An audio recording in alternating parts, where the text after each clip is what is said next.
கோவையில் பொதுமக்களின் எதிர்ப்பை மீறி மக்கள் வசிக்கும் இடத்தில் அமைக்கப்பட்டுள்ள டாஸ்மாக் மதுபான கடையை அகற்ற வேண்டும் என பொதுமக்கள் மற்றும் நாம் தமிழர் கட்சியினர் ஒன்றிணைந்து மாவட்ட ஆட்சியரிடம் மனு அளித்தனர். கோவை மாவட்டம் கந்தேகவுண்டன் சாவடி நேதாஜி நகர் பகுதியில் பொதுமக்களின் எதிர்ப்பை மீறி அமைக்கப்பட்ட டாஸ்மாக் மதுபான கடையை உடனடியாக மூட வேண்டும் என வலியுறுத்தி நாம் தமிழர் கட்சியினர் மற்றும் பொதுமக்கள் ஒன்றிணைந்து கோவை மாவட்ட ஆட்சியர் அலுவலகம் வந்தவர்கள் 500க்கும் மேற்பட்ட குடும்பங்கள் வசிக்கும் மத்தியில் புதிய டாஸ்மாக் கடை அமைந்துள்ளது. உடனடியாக இந்த கடையை மூட வேண்டும், இல்லையென்றால் போராடும் நிலை ஏற்படும் என அப்பகுதியை சேர்ந்த பொதுமக்கள் தெரிவித்தனர். அனைவருக்கும் வணக்கம்.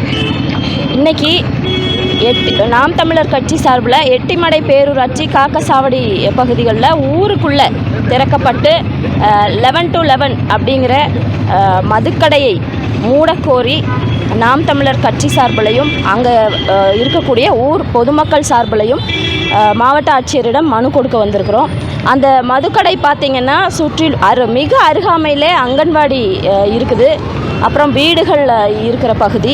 அதனால் இவர்கள் மது பிரியர்கள் அங்கே மதுவை அருந்திவிட்டு ஊருக்குள்ளே பெண்களுக்கு தொல்லை கொடுப்பது போல் அங்கன்வாடியில் பயிலக்கூடிய பிள்ளைகளுக்கு தொந்தரவாக அந்த பகுதியில் நிறைய விடயங்கள் நடந்துட்டுருக்கு. அதனால் அதை எதிர்த்தும் அந்த கடையை மூட சொல்லியும் இன்றைக்கி மனு கொடுக்க வந்திருக்கோம். மிக சமீபத்தில் திறந்துருக்குறாங்க. அதை திறக்கும் போதே நாங்கள் எதிர்த்து தான் நின்னோம். ஆனால் அதை மீறியும் அமைச்சர்களோட அழுத்தத்தினால அவர்கள் பின்னணியில், ஆளுங்கட்சியின் பின்னணியில் அந்த கடை திறந்திருக்கிறாங்க. என் பேர் ஷர்மிளா. கோயம்புத்தூர் கேஜி சாவடி நேதாஜிபுரம்லேருந்து குடியிருக்கோம். அங்கே முன்னாடியே டாஸ்மாக் வரதா சொல்லியிருந்தாங்க. அதுக்கப்புறம் நாங்கள் முன்னாடியே வைக்கக்கூடாது அப்படிங்கிறதுக்காக முன்னாடியே கலெக்டர் ஆஃபீஸில் மனு கொடுத்துருந்தோம். பட் அதுக்கு ஆக்ஷன் எடுத்தாங்களா என்னங்கிறது நமக்கு தெரியாது. பட் பார் வந்துருச்சு. அங்கே வந்ததுக்கப்புறம் மறுபடியும் போயிட்டு அந்த ரோட்லேயே நடக்க முடியாது. ஏன்னா அந்த ஊருக்குள்ளேயே இருக்குங்க. 100 மீட்டர் டிஸ்டன்ஸ் கூட இருக்காது. அந்த கடைக்குமே நம்ம வீடு இருக்கிறதுக்குமே 100 மீட்டர் கூட டிஸ்டன்ஸ் இருக்காது. 15 வயசில் இருந்து பசங்களும் பெரியவங்க வரைக்கும் அங்கே தான் இருக்காங்கங்க. வீட்டில் யாருமே இருக்கிறதே கிடையாது. டெய்லியும் ஃபைட்டு தான். வீட்டில் யாருமே நிம்மதியாக இருக்க கிடையாது. அதுக்காக போலீஸ் ஸ்டேஷனில் போயிட்டு நாங்கள் கம்ப்ளைண்ட் பண்ணோம் கேஜி சாவடியில். அப்போது அவங்க என்ன பண்ணாங்கன்னா, அன்றைக்கி நைட்டே டிவைடர்ஸ் வச்சாங்க.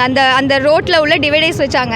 ஏன்னா ஆக்சிடென்ட்டை தடுக்கணும், ரொம்ப வண்டியெல்லாம் போகுது, குழந்தை குட்டியெல்லாம் இருக்காங்க அப்படிங்கிறதுக்காக டிவைடர் மட்டும்தான் வச்சாங்களே தவிர்த்து வேறு எந்த ஆக்ஷனும் எடுக்க கிடையாது. அதுக்காக தான் மேற்படி வேறு எதாவது நம்ம பண்ணணும் அப்படிங்கிறதுக்கு பொதுமக்கள் சார்பாக நாங்கள் இங்கே வந்திருக்கோம்.